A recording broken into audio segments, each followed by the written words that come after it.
Now in the end of turn phase, you're going to do stuff like collect income, pay off damage, and place units.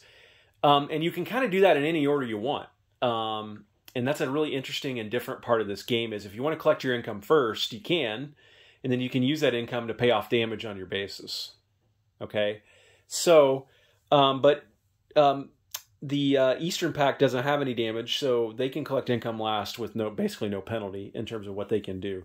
So they're just going to place units. And placing units in this game is pretty simple.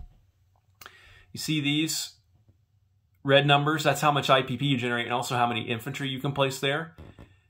Those are production centers. That's how many other units you can place there. But you can also use this to place infantry if you want to as well.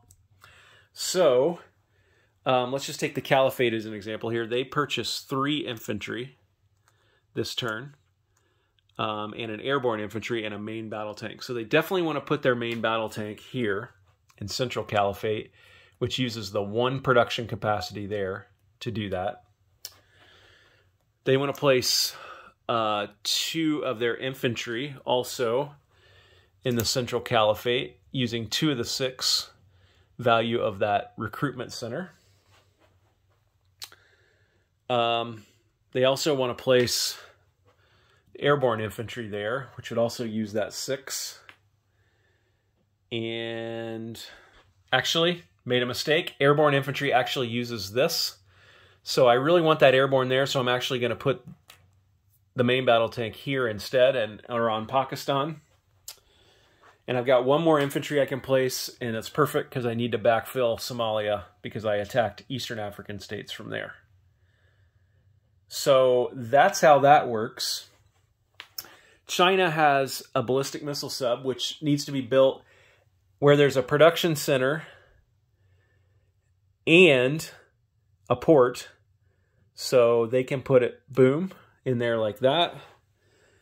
A fighter, and actually I didn't land any of these guys, right? So let's just say these guys go back to North Korea. This guy also gets, actually this guy I want built down in East Asia. We need an air force down there. And then I got 1 more infantry. And let's put him in North Korea to backfill that guy that we sent down, just to show you what airlift looked like. All right, and then with Russia, this is pretty easy. Russia's going to stock up here in Ukraine, Belarus. So they've got, hang on. So they got a production center worth 4. So those 2 main battle tanks can be built there. And they can build 2 airborne there as well. And then the other airborne infantry will need to go somewhere else. Probably we'll put that one. Actually, you know what? Let's put that one